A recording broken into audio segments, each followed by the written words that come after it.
একদম সফট সেটা রুটি পিঠা আমার আজকের রেসিপি, খুবই মজাদার। আমি নিয়ে এলাম আপনাদের জন্য ক্রিসপি সেটা রুটি পিঠা। আসসালামু আলাইকুম। আমার আজকের রেসিপি চিটা রুটি পিঠা। এখানে আমি হাফ কেজির মতো চাউলের গুঁড়া নিয়েছি। এটা ফ্রিজে ছিল চাউলের গুঁড়া, এটা শুকনা চাউলের গুঁড়া না, ভাঙিয়ে ফ্রিজে রেখেছিলাম। এখানে আমি স্বাদ মতো লবণ দিয়ে দিলাম এবং আর দিয়ে দিব হাফ টেবিল চামচের মতো, হাফ টেবিল চামচ থেকে একটু বেশিই হবে, খাঁটি সরিষার তেল দিয়ে দিলাম। সরিষার তেল দিয়ে এই চিটা রুটি পিঠাটা খেতে খুবই ভালো লাগে। এটার মধ্যে মাংস টাংস তরকারি লাগে না, শুধুই খাওয়া যায়। এটা খাঁটি সরিষার তেল, আমার নিজে হাতে ভাঙানো সরিষার তেলটা। আর এখানে আমি একটু একটু করে পানি দিয়ে দিব।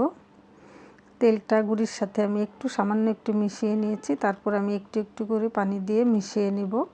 একসঙ্গে পানি দেব না, একটু একটু করে পানি দিয়ে দিচ্ছি। এটা নর্মাল পানি দিব, ঠান্ডাও না গরমও না, যেটা আমাদের নর্মাল পানি ওটাই দিয়ে দিচ্ছি। একটু একটু করে দিব। আর আমি পুরা চাউলের গুঁড়ির সাথে আর তেলের সাথে মেখে নেব।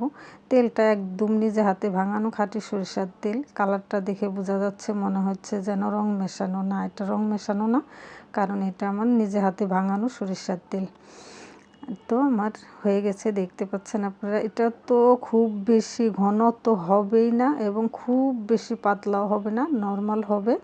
যে আমি যেভাবে গুলিয়েছি ঠিক এভাবে গুলিয়ে নেবেন। তারপরও আমি আরও একটু পানি দিয়ে দিচ্ছি, কারণ যাতে পিঠাটা যতটা পাতলা হবে ততটাই খেতে ভালো লাগবে, ক্রিস্পি হবে এবং সফটও হবে। আর মোটা হইলে হয় কি, পিঠাটা খেতে একদমই ভালো লাগে না, কারণ মোটা পিঠাটা কেমন যেন প্যাচ করে খেতে, কিন্তু পাতলা হইলে খুবই ভালো লাগে, সফট একদম। তো আমার ডোটা এই যে ঠিক এমনটাই হবে, খুব বেশি পাতলাও না এবং ঘন তো হবেই না। আর আমি চুলাটা জ্বালিয়ে দিয়ে এখানে একটি রুটি ভাজা তাওয়া বসিয়ে দিয়েছি। আপনারা চাইলে কড়াই টড়াইও দিতে পারেন, ননস্টিকের প্যানেও দিতে পারেন। আমি এখানে তাওয়ার মধ্যেই ভাজতেছি। সেই ডোটা যে তৈরি করে রেখেছিলাম ওইটার মধ্যে জাস্ট আঙুল 4টা চুবিয়ে তারপরে আমি হালকা হালকা করে ছিটিয়ে দেব। আঙুলের মধ্যে যতটুকু উঠবে ঠিক ততটুকুই আমি হালকা হালকা করে ছিটিয়ে দেব। চুলার আঁচটা আমি মিডিয়ামে রেখেছি। রেখে এই পিঠাটা মাংস দিয়ে খেতে খুবই ভালো লাগে, কিন্তু সরিষার তেল দিয়ে যখন বানানো হয় তখন এটা সুদা খেতেও অনেক গরম গরম অনেক ভালো লাগে।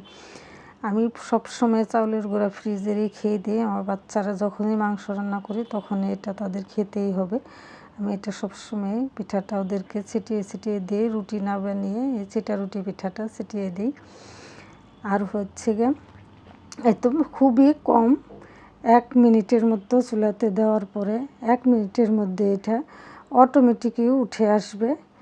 আর উল্টা পাল্টা কোনো কিছুরই প্রয়োজন নাই, ব্যাস ওটা ছিটানোর পরে 1 মিনিটের মধ্যে এটা হয়ে যাবে। তারপর এভাবে ভাঁজ করে উঠিয়ে নেব। খুবই মজার এই পিঠাটা। আমি আরও একটা দেখিয়ে দিচ্ছি। আমি সবসময় 2 চুলাতেই ভাজি, কারণ এই পিঠাটা যখন ওরা খেতে বসে গরম গরম খেতে হয়, তো একটা চুলা থেকে নামিয়ে দিই আর ওরা বাচ্চারা খায়। এই জন্য আমি সবসময় 2 চুলার মধ্যেই ভাজি। আমার প্রিয় সম্মানিত ভাই ও বোনেরা, যে যেখান থেকে আমার ভিডিওটা দেখতেছেন, প্লিজ আমার চ্যানেলটাকে সাবস্ক্রাইব করুন, আমার সাথেই থাকুন। এই তো আরেকটা হয়ে গেছে। আর যারা সাবস্ক্রাইব করেছেন তাদেরকে অসংখ্য ধন্যবাদ। আমার সবগুলো পিঠা এভাবে আমি ভেজে নেব। আর আমি আজকে এগুলো সুদা খাবো না, মাংস রান্না করেছি, মুরগির মাংস পেঁপে দিয়ে ঝোল করেছি, সেটা দেখাবো। গরুর মাংস ঝোল দিয়েও খাওয়া যায়। এই যে দেখতে পাচ্ছেন পেঁপে দিয়ে আমি মুরগির মাংসটা ঝোল করেছি। এই জন্যই আমার মূলত এই পিঠাটা বানানো।